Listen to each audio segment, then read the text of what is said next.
சங்கீதம் 23வது சங்கீதத்தை எடுத்துக்கொள்ளுங்கள். 23ஆம் சங்கீதத்திலே 4வது வசனத்தை நம்ம வாசிக்க போகிறோம். 23ஆம் சங்கீதம் 4வது வசனம்.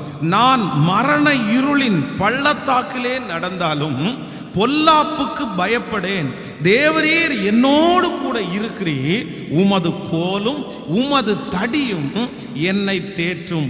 நான் மரண இருளின் பள்ளத்தாக்கில் நடந்தாலும். அப்போ ஒன்று நினைத்துக் கொள்ளுங்கள். நம்பர் 1, முதலாவதாக ஒரு மனிதனை தாக்குகிற முதல் இருள் என்ன இருள் அப்படின்னா மரண இருள். நிறைய பேருடைய வாழ்க்கையிலே மரண இருள் அவர்களை சுற்றி கொண்டே இருக்கிறது. நான் மரித்து விடுவேனோ என்கிற எண்ணம். சிலர் பாருங்க, கடந்த நாட்களிலே ஒருத்தரை சந்திக்கும் போது சொன்னார்கள், அவருடைய குடும்பத்திலே இருக்கிற நிறைய பேர் குறை வயதிலே இறந்தார்கள். குறை வயதிலே இறந்து போனதுனால இவருடைய சரீரத்திலையும் ஒரு வியாதி வந்த உடனே அவருக்கு ஒரே பயமா இருக்குது. எல்லாரும் இந்த வயசுல இறந்து போயிட்டாங்க, நான் இந்த வயசை தாண்டிட மாட்டேனோ, எனக்கு ஒரே மரண பயமா இருக்கிறது. சிலருக்கு தன்னுடைய தாயாருக்கு வந்த வியாதி, தகப்பனாருக்கு வந்த வியாதி எனக்கு நான் அதனால மரித்து விடுவேனோ. ஆனால் கர்த்தராகிய ஆண்டவர் நமக்கு விரோதமாய் இருக்கிற இருளை கர்த்தர் மாற்றுகிறார். எந்த இருளை மாற்றுகிறார் என்றால் மரண பயம் என்கிற இருளை கர்த்தர் மாற்றுவேன் என்று கர்த்தர் வாக்கு கொடுக்கிறார். எத்தனை பேர் ஆமோதிக்கிறீர்கள்? உலகத்திலே சுற்றி கொண்டிருக்கிற இந்த வியாதியை நினைத்து நிறைய பேர் மரண இருள் உங்களை சூழ்ந்து கொண்டிருக்கலாம். அந்த வியாதி என்னை தொட்டு விடுமோ, அந்த வியாதி என்னை மரணத்துக்கு நேராய் கொண்டு போய் விடுமோ, என் குடும்பத்தில் இருக்கிற யாரையாவது ஒருத்தரை சாகடிக்குமோ. நான் நம்புறேன், ஆண்டவர் உங்களுக்கு அருளுகிற அந்த வெளிச்சம் இந்த மரண இருளை கர்த்தர் அழகாய் தாண்டுவதற்கு, இது எத்தனை நாட்கள் இந்த வியாதி இருக்கும் என்று எனக்கு தெரியாது, ஆனால் அதுவரையும் நம்மை சுகத்தோடு பலத்தோடு நம்முடைய ஜீவனை காப்பாற்றி கர்த்தர் நடத்துவேன் என்று வாக்கு கொடுக்கிறார். நம்புறவர்கள் கரங்களை தட்டி மரண இருளை வெளிச்சமாய் மாற்றுகிற தேவனை கரங்களை தட்டி ஹல்லேலூயா. ஒரு சாதாரணமான ஒரு மனிதன், அந்த மனிதன் உலகத் பிரகாரமாய் வாழ்ந்தார். அப்போ தன்னுடைய அந்த ஜாதகத்தை எடுத்துக்கொண்டு போய் ஒரு மந்திரவாதிகிட்ட கேட்கும்போது அந்த மந்திரவாதி சொன்னாராமா, இந்த மாதிரி நீ வண்டியில் அடிபட்டு சாகிற மாதிரி உனக்கு ஒரு காரியம் ஒன்று இருக்குது, நீ அதனால் வண்டியில் போகும்போது கொஞ்சம் பார்த்துப்போ, அதெல்லாம் உனக்கு சாவு அப்படின்னு. அந்த வார்த்தை அந்த மந்திரவாதி சொன்னதிலிருந்து அவருடைய இருதயம் அப்படியே உடஞ்சிருச்சாமா. ஒவ்வொரு நாளும் அவருக்கு நல்ல வசதி இருக்கிறது, கார் இருக்கிறது, ஆனால் காரில் போக மாட்டாராம்மா, சைக்கிளில் தான் போவாராம்மா. ஏன்னா ஒருவேளை நான் போகிற கார் ஆக்சிடென்ட் ஆயிடுச்சுன்னா, நான் போகிற பஸ் ஆக்சிடென்ட் ஆனால், இதே போல் எந்த வண்டியில் ஏறினாலும் அவருடைய மனசில் அந்த இருதயம் படப்படத்துட்டே இருக்குமோ, இந்த வண்டியில் நான் செத்துருவேனோ. சைக்கிளில் போயிட்டே இருப்பாரா, அங்கேருந்து பஸ் வருமோ, அந்த சைக்கிளை ஓரத்தில் நிப்பாட்டிட்டு அவர் ரொம்ப பயப்படுவாராமா. இப்படி பல ஆண்டுகள் போனது. ஒரு நாள் அவருடைய சைக்கிளை கொண்டு போய் ஒரு இடத்துல பஞ்சர் ஆயிடுச்சுன்னு நிறுத்தியிருக்காரு. பக்கத்தில் ஒரு சர்ச்சு, அந்த சர்ச்சுக்குள்ள முதல்ல காலடி எடுத்து வைத்தார். அன்றைக்கு ஆண்டவர் அவரை தொட்டார். கர்த்தர் தொட்டு ரட்சித்து அந்த மரண பயத்திலிருந்து கர்த்தர் அவரை விடுதலையாக்கினார். அன்றைக்கு அவருக்கு 24 வயது, இன்று அவருக்கு 68 வயது. இந்த 68 வயதிலையும் கர்த்தருடைய ஊழியத்தை மிக வெற்றியாய் செய்கிறார்.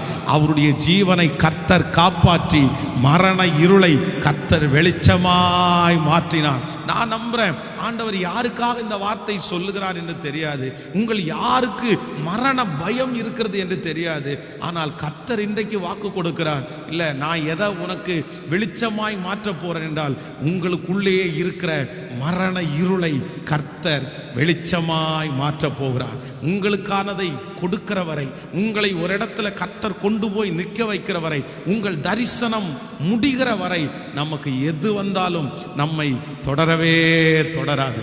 எத்தனை பேர் ஆமோதிக்கிறீர்கள்? இதற்கு முன்பாக எத்தனையோ மரண கண்ணிகள் நமக்கு வந்திருக்கிறது, எத்தனையோ ஆபத்துக்கள் வந்திருக்கிறது, நம்முடைய ஞானம் இல்லாமல் எத்தனையோ நடந்திருக்கிறது. எல்லாவற்றிலிருந்தும் காப்பாற்றி இன்று வரைக்கும் சுகமாய் வைத்திருக்கிற கர்த்தர் ஆண்டவர் சொல்லுகிறார், உங்களுடைய ஜீவன் அவர் பார்வைக்கு அருமையாயிருக்கிறது. ஆமென் சொல்லுங்கள். நீங்கள் 2 ராஜாக்களின் புஸ்தகம் 20ஆம் அதிகாரத்திலே 2வது 3வது வசனங்களை நம்ம வாசிக்கும் போது, 2 ராஜாக்களின் புஸ்தகத்திலே 20ஆம் அதிகாரத்தை எடுத்துக்கொள்ளுங்கள். 20ஆம் அதிகாரம் 2வது 3வது வசனத்தை நம்ம வாசிக்க போறோம். அப்பொழுது எசேக்கியா தன் முகத்தை சுவர் புறமாய் திருப்பி கொண்டு கர்த்தரை நோக்கி, கர்த்தாவே, நான் உமக்கு முன்பாக உண்மையும் மன உத்தம உத்தமமாய் நடந்து உமது பார்வைக்கு நலமானதை செய்வேன் என்பதை நினைத்தருளும் என்று விண்ணப்பம் பண்ணினான். எசேக்கியா மிகவும் அழுதான். ஏசாயா பாதி முற்றத்தை விட்டு அப்புறம் போகிறதற்கு முன்னே கர்த்தருடைய வார்த்தை அவனுக்கு உண்டாகி அவர் சொன்னது, நீ திரும்பி போய் என் ஜனத்தின் அதிபதியாகிய எசேக்கியாவை நோக்கி, உன் தகப்பனாகிய தாவீதின் தேவனாகிய கர்த்தர் சொல்லுகிறது என்னவென்றால், உன் விண்ணப்பத்தை கேட்டேன், உன் கண்ணீரை கண்டேன், இதோ நான் உன்னை குணமாக்குவேன். 3ஆம் நாளிலே நீ கர்த்தருடைய ஆலயத்திற்கு போவாய். உன் நாட்களோட 15 வருஷத்தை கூட்டுவேன். உன்னையும் இந்த நகரத்தையும் அசீரியா ராஜாவின் கைக்கு தப்புவித்து என் நிமித்தம், என் தாசனாகிய தாவீதின் நிமித்தமும் இந்த நகரத்திற்கு ஆதரவாயிருப்பேன் என்று சொன்னார். கையை உயர்த்தி ஒரு ஹல்லேலூயா சொல்லுவோம். இங்கே எசேக்கியா ராஜாவுக்கு ஏசாயா தீர்க்கதரிசி வந்து சொல்லிவிட்டார், உன் காரியத்தை ஒழுங்குபடுத்து, உன்னை கர்த்தர் எடுத்துக்கொள்ளுகிற நாட்கள் வந்துச்சு. அவ்வளவுதான், முடிஞ்சிருச்சுப்பா. நீ ராஜ்யபாரம் பண்ணின நாட்கள் முடிஞ்சிருச்சு, உன்னுடைய ஓட்டம் முடிஞ்சிருச்சு. கர்த்தர் இன்னும் சில நாட்களிலே உன்னை எடுத்துக்கொள்ள போறாரு, உன்னுடைய மரண நாள் வந்துருச்சு அப்படின்னு சொல்றாங்க.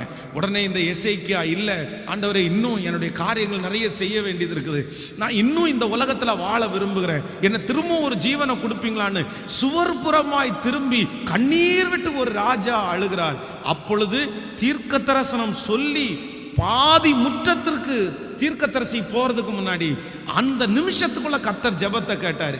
கேட்டு சொல்றாரு, திரும்ப என் மகனுக்கு போய் சொல்லு, உன் ஆயுசு நாட்களோட 15 வருஷத்தை உனக்கு கூட்டி கொடுத்தேன் என்று சொல் என்று சொன்னார். நான் நம்புறேன் இந்த வார்த்தை இந்த ஜெபத்திலே கலந்து கொண்டிருக்கிற ஒவ்வொரு மனிதர்களுக்கும் லிட்டரலா அப்படி நடக்கும் என்று சொல்லுகிறேன். டாக்டர்கள் உங்களுக்கு மரண நாளை குறித்தார்களோ, இத்தனை நாட்களுக்குள்ள இறந்துருவாங்க, இத்தனை நாளுக்கு அப்புறம் உயிரோட வாழ மாட்டாங்க.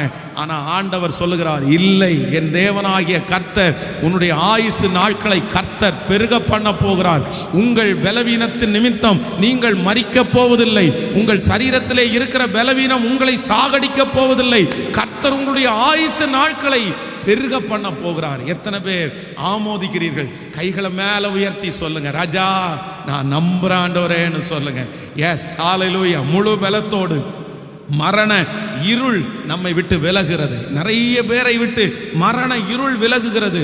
இல்ல, நம்ம இனி சாவோம் என்கிற பயம் நமக்கு வேண்டாம். கையை உயர்த்தி, இயேசுவே இந்த வார்த்தை எனக்கு நிறைவேற போகிறதற்காய் ஸ்தோத்திரம். என்னையும் என் குடும்பத்தையும் என்னை சுற்றி இருக்கிறவர்களையும் கர்த்தர் சுடரொளி பட்டயமாய் பாதுகாக்கிறவர். ஹல்லேலூயா, ஆமென் சொல்லுங்கள். இந்த கொரோனாவில் மட்டும் கிட்டத்தட்ட பல லட்சம் பேர், 1 கோடி பேர் மரித்திருக்கலாம் என்று ஒரு ஆராய்ச்சியாளர்கள் சொல்கிறார்கள். கணக்கு காமிக்கிறது கிட்டத்தட்ட 60 லட்சத்திற்கும் அதிகமாய் காமிச்சாலும் 1 கோடி பேர் பக்கத்தில் இந்த வியாதியினாலே மட்டும் இறந்திருக்கிறார்களாமா.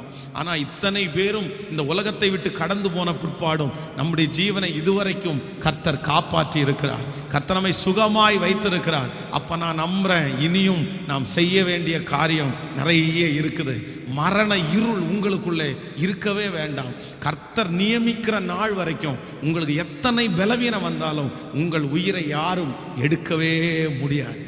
ஆமேன் சொல்லுங்கள். அந்த நொடியில ஆண்டவர் உங்களை அழகா தப்பிச்சு கர்த்தர் உங்களை நடத்துவார். ஆமேன் சொல்லுங்கள்.